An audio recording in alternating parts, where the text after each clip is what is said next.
Senhor presidente, senhores deputados, senhoras deputadas, este é, sem dúvida nenhuma, e aqueles que nos assistem pela TV Sinal, é sem dúvida nenhuma um dos pronunciamentos que eu não gostaria de fazer, senhor presidente. E quando eu digo não gostaria de fazer, deputado Luessi, é porque ele se refere a um fato ocorrido recente em nosso país, mas que alterou toda a história da nossa democracia e continuará impactando a história da democracia brasileira. Não se sabe ainda, doutor Batista, por quanto tempo. E eu me refiro especificamente hoje aos 500 dias de prisão do ex-presidente Lula. O ex-presidente Lula foi preso, e eu vim aqui diversas vezes nas tribunas dizer que era preciso que todas as denúncias fossem investigadas, mas que fossem comprovadas de fato, deputado Michele, que PowerPoints e sugestões ou suposições não fossem motivos suficientes para encarcerar qualquer tipo de pessoa. Muito menos, não pela sua importância enquanto cidadão, mas pelo momento político, muito menos daquele que liderava todas as pesquisas eleitorais no ano 2018. Entretanto, o ex-presidente Lula foi preso, o senhor Deltan Dallagnol, o senhor Sérgio Moro viraram heróis nacionais, e depois do senhor Jair Bolsonaro veio o prêmio para o senhor Sérgio Moro, passou a ser o super-ministro, hoje o ministro com os pés de barro, porque com pouquíssimo poder, cada vez menos, um ministro que vem sendo motivo de chacota, inclusive, para o senhor Jair Bolsonaro. Alguns gostam, deputado Romanelli, mas eu fico pensando se o governador do estado, o senhor que foi sempre o deputado atento, falasse para um secretário aqui, ou se um prefeito do interior falasse para um secretário durante uma live que estivesse fazendo, vamos trocar, você vai fazer uma troca, um troca-troca agora, e cair esta risada estúpida, como nós vimos o presidente Jair Bolsonaro fazer com o Sérgio Moro, e ele continuasse no cargo. Eu fico pensando, o senhor Sérgio Moro hoje, como se comporta quando sabe que se retiram todos os poucos poderes que cada dia tem. Era o COAF, não é mais. Era a Receita Federal, não é mais. Era a Polícia Federal, não é mais. E vai sofrendo todos os dias uma humilhação permanente, apenas com o intuito de se agarrar num cargo que lhe escorre pelas mãos. Um cargo para o qual ele achava que havia sido talhado desde a Universidade de Maringá, aliás, uma universidade de referência nacional e internacional. Há uma matéria sobre isso hoje, mas eu não quero abordar. E que seria ministro do STF, quiçá presidente da República. Junto com ele, a Força-Tarefa, aquela mesma, famosa, que já havia feito um experimento com 13 agricultores em 2013, não os mesmos procuradores, mas o mesmo modelo, todos eles presos em Guarapuava e na região sudoeste por denúncias de desvio da merenda escolar, coisa que nunca ocorreu, e depois de 5 anos foram todos absolvidos. Condenados por quem? Sérgio Fernandes Moro, que nunca teve um minuto de humildade para dizer errei.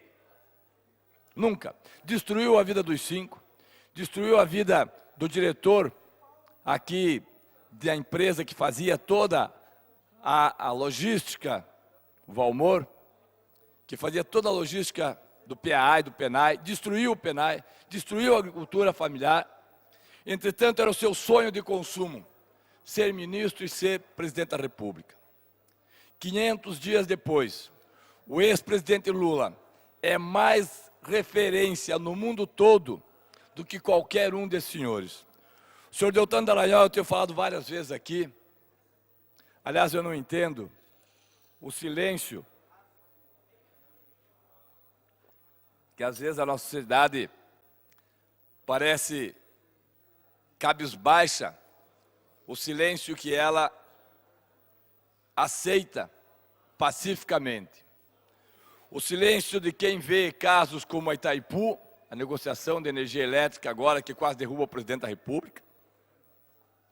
O silêncio de quem vê, deputado Michele, o senhor Deltan Dallagnol há 45 dias, publicamente, caindo a sua máscara em todos os diálogos feitos e havidos de forma anônima pelo Intercept, e que ele não nega. Aliás, não há mais como negar, o rei está nu, não há como negar. Não há como negar porque outras pessoas confirmam, inclusive, que o senhor Deltan trabalhou para que derrubassem ministros do Supremo e ele pudesse, inclusive, indicar um promotor aqui de piso, indicar alguém da PGR. O sonho, a megalomania, o devaneio, a vaidade tão grande desses senhores levou o país a isso que nós estamos vendo hoje. Um presidente que não preside, como disse o senhor Frota, que saiu agora do partido, e eu nunca entro no mérito do partido, senhores deputados, porque o partido é composto por várias pessoas diferenciadas. Eu não me atenho aos partidos, ainda que os respeite, mas eu não posso chamar aqui o líder do PSL e dizer a ele que a culpa das coisas que acontecem no seu partido é dele, porque não é. Como não é do PT, como não é do PSTB, não posso chegar para o deputado Michele e falar, estão tentando expulsar o Aécio ou o Richa. Não, são coisas que acontecem em todos os partidos. Agora é incrível como o senhor Jair Bolsonaro consegue em tão pouco tempo fazer tanta atrapalhada. Parece que é vocacionado para algumas coisas, para maldade, para palavras, chamar tudo de cocô. Eu acho que a fase anal que os psicanalistas tanto falam não foi superada pelo senhor Jair Bolsonaro, porque é o tempo todo com isso, é escatológico, isso é científico, mas não é dele que eu quero falar. O presidente Lula continua preso e vai ficar preso, como disse ele, não se sabe por quanto tempo. O PT cometeu erros? Cometeu. Sem dúvida nenhuma, o PT cometeu erros. E talvez um dos maiores erros tenha sido acreditar que equipando como equipou o Ministério Público, a Polícia Federal, a Receita Federal, o Judiciário, teria em algum momento o sentimento de solidariedade. Erro, porque nós continuamos fazendo uma disputa de classes. O subtenente Everton sabe bem que por mais erros, subtenente, que tenha havido no governo do PT, foi nesse governo que as Forças Armadas mais foram equipadas. Fala-se hoje em meio período para os recrutas. Eu fiz teste para o CPUR em 1972, subtenente, aqui. Num período em que nós tínhamos muitas divergências, muitas, ideológicas, mas que nós tínhamos militares nacionalistas, que jamais permitiriam que nós vendêssemos na base de Alcântara. Com todos os erros, e que são muitos, do general Geisel, rompeu o acordo com os Estados Unidos porque recebiam tanques sucateados aqui no BIB. Com todos os erros que teve, fez um projeto quinquenal para o Brasil. E agora o que nós vemos? Nada, absolutamente nada. Venda tudo, Trump leve tudo e fica por isso mesmo. E quem sabe de quebra, Sérgio Moro vira o nosso grande herói. Pois bem, esse grande herói que deve ter ficado feliz quando conseguiu prender Lula, hoje talvez seja a pessoa mais frágil da República. Esse grande herói não é capaz, com todo o seu poder, de encontrar Queiroz. Não é capaz de encontrar Queiroz, o homem ligado às milícias do Rio de Janeiro. Fica emudecido quando vê o presidente trocar superintendente da Receita Federal e da Polícia Federal porque investigam o seu filho. Perde a dignidade todos os dias. Esses mesmos senhores, e está na Folha de São Paulo hoje, Lava Jato ignorou o repasse de Guedes em denúncia contra a empresa de fachada. É vergonhoso A empresa em questão é a empresa de ninguém mais, ninguém menos do que o ministro da Fazenda, que recebeu no estado do Paraná, Força Tarefa, faço um parênteses aqui, Força Tarefa decretou o pagamento de R$561 mil, mas só acusou outras firmas. Ela diz que focou provas robustas e que a apuração continua. Mas para o Lula valia o PowerPoint e convicções. Para o Paulo Guedes, provas robustas. Descobriu a Lava Jato que uma empresa do atual ministro da Economia, Paulo Guedes, fez pagamento ao escritório de fachada, suspeita de lavar dinheiro, esquema de distribuição de propinas a agentes públicos do governo do Paraná. A Força-Tarefa da Operação em Curitiba apresentou denúncia sobre o caso em abril de 2018 e não incluiu no rol dos acusados Guedes ou outros representantes de sua empresa. Na época, o agora ministro integrava a pré-campanha de Jair Bolsonaro à presidência da República. O repasse de R$560 mil foi feito em 2007 pela GPG, consultoria da qual Guedes foi sócio administrador. Os responsáveis por outras das duas companhias que destinaram recursos ao escritório suspeito foram presos, denunciados e viraram réus na operação penal aberta pelo então juiz Sérgio Moro. Mas seletivamente o Ministério Público fechou os olhos ao senhor Paulo Guedes e também o juiz de ocasião, Sérgio Moro. Fechou os olhos. Mas o que é mais grave?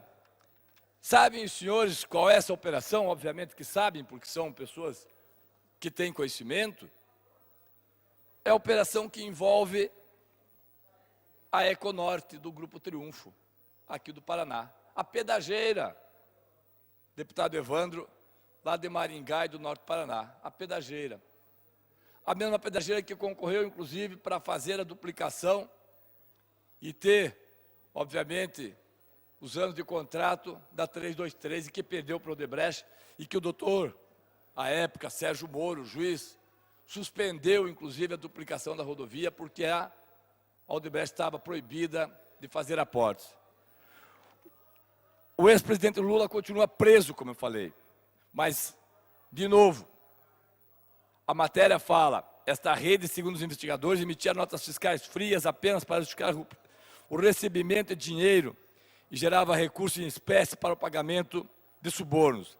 A Power Marketing era operada por Carlos Feliberto Nasser, que trabalhava na Casa Civil do governo paranaense. Foi denunciado, mas morreu em dezembro do ano passado.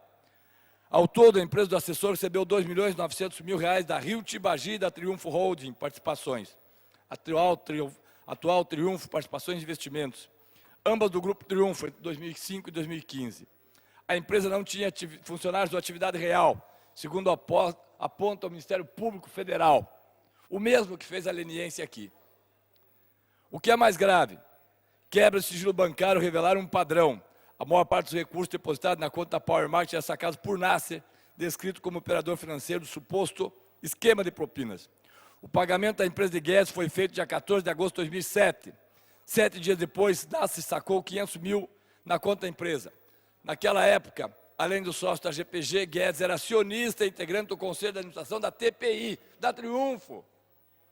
O senhor Paulo Guedes era acionista da Triunfo, é o ministro da Fazenda, é o homem que Sérgio Moro e Deltan Dallagnol passaram pisando em brasas para não investigar.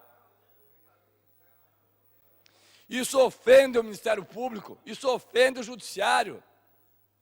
Ainda que parte do Ministério Público do Judiciário ontem estivesse lá fazendo aquela presepada toda contra a lei. Ah, não queremos ser investigados, punidos, tal. Mas quando é para investigar, é para punir. E aqui muitos deputados sabem disso, deputado Recalcati. São rápidos. Mas quando é para discutir a lei de abuso, ficam revoltados.